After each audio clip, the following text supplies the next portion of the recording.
Today is Thursday, March 15, 2018, and here is what's ahead. President Trump makes some major cabinet changes. Hear who is in and who is out. Plus, students across America walked out of classrooms yesterday. See why this group of Christian students did something a little different. And he is cracking up Christians across the globe. We are sitting down with comedian John Crist. This is CBN NewsWatch. Thank you so much for joining us. I'm Ephraim Graham. This week, President Trump fired Secretary of State Rex Tillerson and appointed the first woman to head up the CIA. Now, more cabinet changes may be on tap inside the Trump White House. Our Gary Lane brings us the story. After this week's firing of Secretary of State Rex Tillerson and some shifting at the CIA, the Trump administration now has a turnover rate of about 35%. A record high for the first year of any president. And Trump suggested this week more change would be coming. I'm really at a point where we're getting very close to having the cabinet and other things that I want. Topping the Washington rumor list for ouster is National Security Advisor H.R. McMaster. He's often been at odds with the president. Also on the list, Chief of Staff John Kelly, who was heavily criticized for the mishandling of domestic violence allegations involving White House Staff Secretary Rob Porter. And there may be a change at the Veterans Administration. Secretary David Shulkin may go after a recent ethics report. And FBI officials have recommended firing former Deputy Director Andrew McCabe for misleading investigators looking into the 2016 election. Many reports from the mainstream media and Democrats, like Senate Minority Leader Chuck Schumer, depict the administration as a White House in chaos. I've never seen a White House in more disarray, with more internal conflicts, with more changes in direction so abruptly and so quickly. But Trump supporters say this president demands loyalty, and the Tillerson firing showed he wants people serving in his administration who support his views and policies. But he also likes differing opinions as well. President Trump has asked CNBC contributor Larry Kudlow to replace Chief Economic Advisor Gary Cohn. Kudlow has advised the president from outside the White House. Now he'll accept Trump's offer to serve as director of the National Economic Council. My immediate action was, yes, honored to take the job. While President Trump listens to and respects Kudlow, the two men are not always on the same page. Kudlow is a former Reagan administration official and a free trader. Unlike Mr. Trump, he thinks the United States should remain in the North Atlantic Free Trade Agreement, NAFTA. He also opposes the president's proposed tariffs on aluminum and steel. Gary Lane, CBN News. And here now is a look at some of the other headlines we're following for you right now inside the CBN newsroom. Britain is taking action to sever diplomatic ties with Russia. The move comes after Russia is suspected of poisoning a former spy. Prime Minister Theresa May expelled 23 diplomats from Britain. May also said Parliament there would increase checks on private flights. She also said members of the royal family and politicians will not be attending the World Cup in Russia. An avalanche hit 6 soldiers in Vermont Wednesday. The men were undergoing Army warfare training at Smuggler's Notch in Vermont. 5 of the soldiers were hospitalized. There were no life-threatening injuries. The 6th soldier returned to duty. Florida lawmakers are feeling the pressure to pass stricter gun laws. This comes as 100 students from Marjorie Stoneman Douglas High School head to the state capitol to urge them to act. The students say they want to prevent a repeat of the massacre that killed 17 people. Lawmakers say they're considering banning bump stocks and raising the age of purchasing a firearm. You can find more on these stories throughout the day at cbnnews.com. Thousands of students across the country walked out of their classrooms Wednesday to remember those killed in the Parkland, Florida shooting massacre last month and to call for gun control. But one school in Chesapeake, Virginia, took a different approach. Greenbrier Christian Academy took part in the national walkout by honoring the victims with a memorial and praying for their families, the alleged shooter, the nation's schools, and asking God to heal our country. The school set up a memorial of 17 empty chairs, each with the photo and name of one of the victims. The students walked out of their classrooms and filed past the 17 empty chairs to different parts of their campus. There, each student group had a discussion and a time of prayer for 17 minutes. We all came together as a school body and took a moment just to remember the victims and to pray for their families and friends and everyone affected by the incident. I think that prayer is an amazing tool. I think that prayer is part of the heart, and I think that there's a time to mourn and to take time out of your day to respect the families. But I also believe that faith without works is dead. There also needs to be something done to put the prayers into action. You were in the hall a few minutes ago. You know there were some tears being shed by students and faculty. And so we just feel like that now our job is to reach out. About 200 students in grades 7 through 12 participated in the walkout at Greenbrier Christian Academy. New England is cleaning up from massive snowfall that slammed the region. Crews are busy plowing the roads while citizens work to shovel out their cars and driveways from more than 2 feet of snow that blanketed Maine, New Hampshire, and most of Massachusetts. High winds and blowing snow led meteorologists to categorize this storm as a blizzard. More than 150,000 people were left without electricity, and schools across the Northeast also were forced to close. Meteorologists are already tracking another possible storm. It is expected next week. Coming up, it is a little-known law that targets pregnancy centers, and it even has free speech advocates up in arms. Now this controversial law heads to the U.S. Supreme Court. CBN News has more in an exclusive report. Don't go away. Some people are saying the state of California is targeting pro-life pregnancy centers by forcing them to advertise abortion. The U.S. Supreme Court will likely hear arguments on that question next week. Heather Sells explains what's at stake. A California law is at the heart of this case. It requires pro-life crisis pregnancy centers to post information on abortion services. This is a warm and inviting place. Josh McClure started the pregnancy care clinic in San Diego. This is our exam room. In 2015, he first heard about the bill that would force him to post an abortion sign. He immediately began plans to protest at the state capitol. We quickly realized that it was being fast-tracked and moved through very quickly, and that they were very set on getting it passed. And lawmakers were successful. Here's exactly what the state's medically licensed pro-life pregnancy centers must communicate.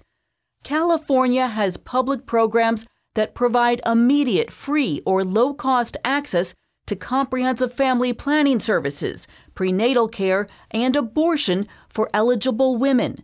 To determine whether you qualify, contact the county social services office at. The notice must either be posted in pregnancy center waiting rooms or made available digitally or on paper. It sends a mixed message. It sends a confusing message. McClure calls the mandate outrageous. It's why he and other California pregnancy centers are taking their fight to the Supreme Court. It's kind of like the American Lung Association being forced by the government to promote cigarettes. It's contrary to what they believe. Ann O'Connor represents the clinics and says this is bigger than abortion. It's about how Americans are protected under the First Amendment.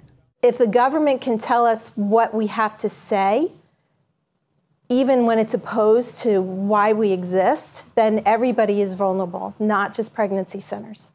The state of California argues this is about the more than 700,000 women who become pregnant each year, half of whom did not intend to become pregnant.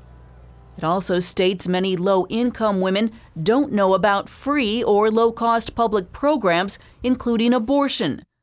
The liberal Ninth Circuit upheld that thinking, ruling the abortion notice helps in safeguarding public health and fully informing Californians. But Kevin Terrio, who also represents the clinics, maintains it goes beyond the facts and actually serves as an advertisement. They are presenting it as a viable option by, if they have it on their wall of the waiting room, they may not even get a chance to explain how they counsel women regarding the 3 options and what their views are on abortion before they say, oh, I can just call and get a free or a reduced cost of abortion. I might as well do that. The Ninth Circuit justifies the law as a professional speech regulation.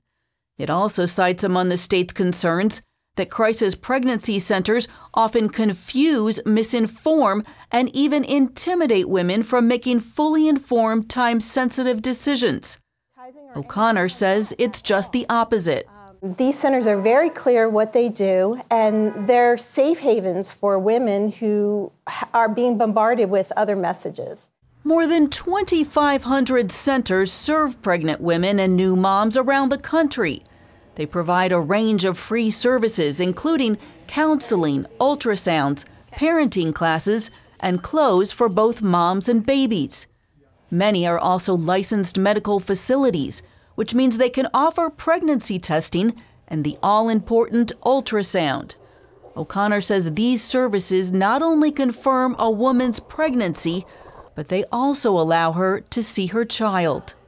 It just opens doors, and when women see that, they go, oh, I could never have an abortion. However the court decides in this case, its decision has the potential to affect not only thousands of crisis pregnancy centers around the country, but how we understand what is allowed and not allowed to be said in the workplace. Reporting in San Diego, Heather Sell, CBN News. And still ahead, here on CBN NewsWatch, you are going to hear from Christian comedian John Crist. He's sitting down with us in Studio 5.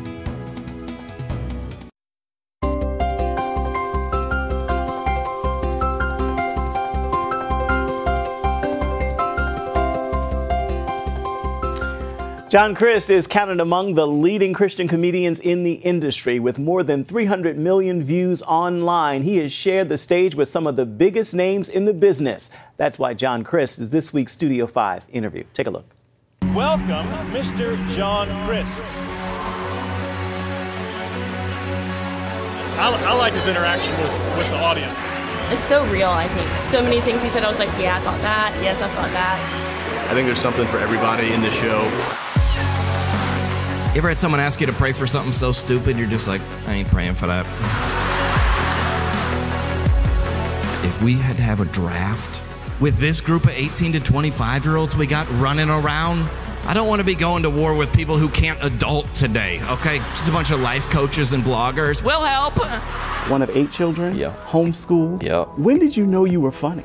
Oh, man. I probably informally, since I can remember, I was always been around the guy at church making girls laugh or whatever it is.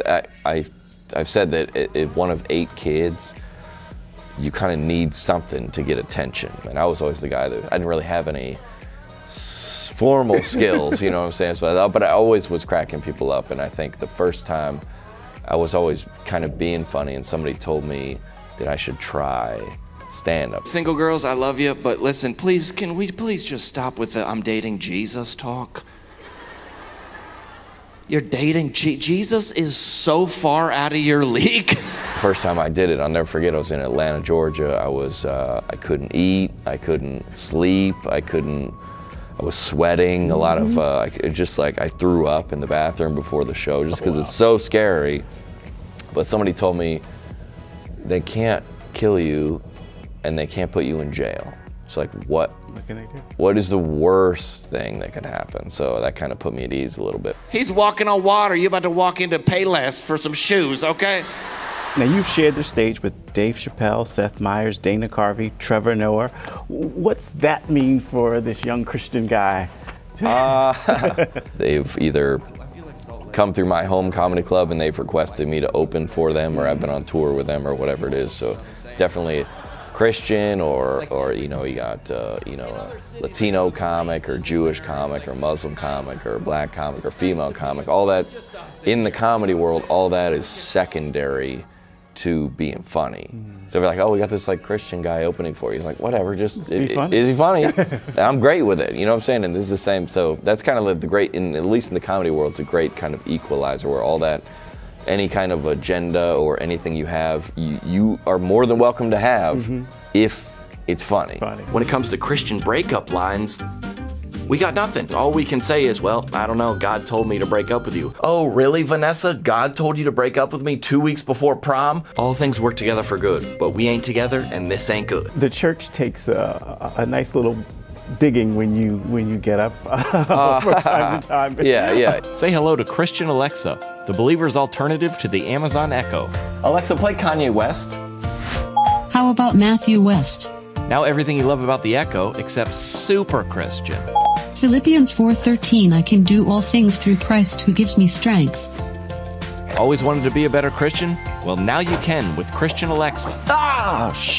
Let no unwholesome talk come out of your mouth. I saw a comment somewhere that goes, I can't believe this show exists. You should let the Holy Spirit lead you. And I was like, no, that's what we're saying. No, that's what we're saying. So like, if you say that church takes like that would actually be, to me, in defense of the church. Hey guys, what's happening? I'm Corey. Good to see you. My name's Nick. This is Molly. Hey guys, welcome to Church Hunters. This is your first church. This is Creekside First Baptist. So while it is traditional, it's still pretty current. Just this year, the pastor started untucking his shirts. Oh, that's good. Big deal. He does dress his age though, so don't worry. He's past the Osteen suit phase, but he hasn't gone full Giglio yet. Okay, so there's holes in the knees or no? Well, it's frayed, but no holes. Frayed, no, okay, got it, perfect. It's taking a jab at us, at me, at people who do that, me included, where like, I just don't feel that comfortable in these seats. Like you have people in like South America or in Africa like sitting on the dirt really to like, and walking miles. And in China, it's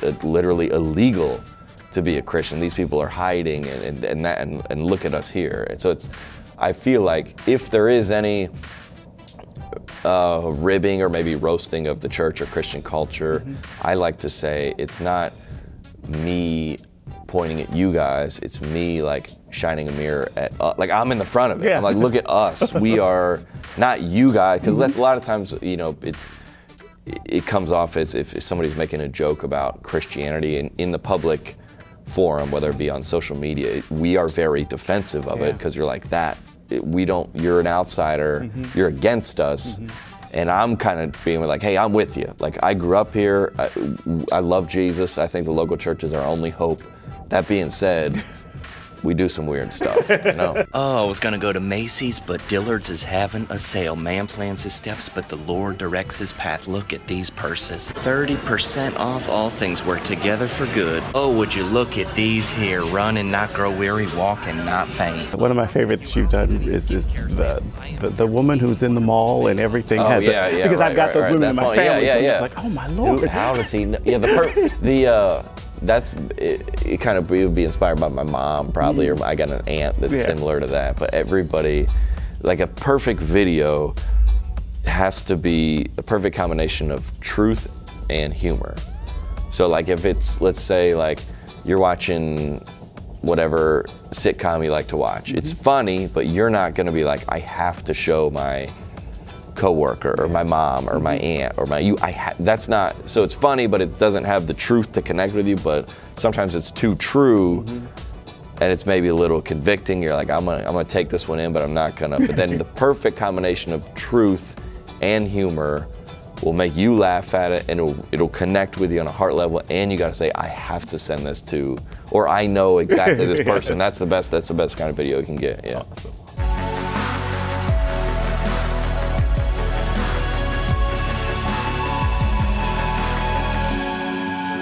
And right now, you can catch John Crist traveling on the Winter Jam Tour. It runs through March. He's actually making history. He is the first comedian to join that tour. Stay with us. We're coming right back. It is time now for your Thursday Thankful, and I hope you will join me in this prayer of gratitude. Father, I thank you that you have the power to fix any broken situation. And if you choose not to repair what's broken, you always replace it with something new and better for me. With that word of prayer, make this a thankful Thursday and a wonderful rest of the week. Remember, you can always find more of our exclusive coverage of the issues you care most about at cbnnews.com. And we'd love to hear what you think about the stories you've seen here today. You can do that by emailing newswatch@cbn.com. And of course, you can always reach us on Facebook, Twitter, and Instagram. Hope you'll join us again right here next time. Make this a thankful Thursday and a wonderful rest of the week. Goodbye and God bless everybody.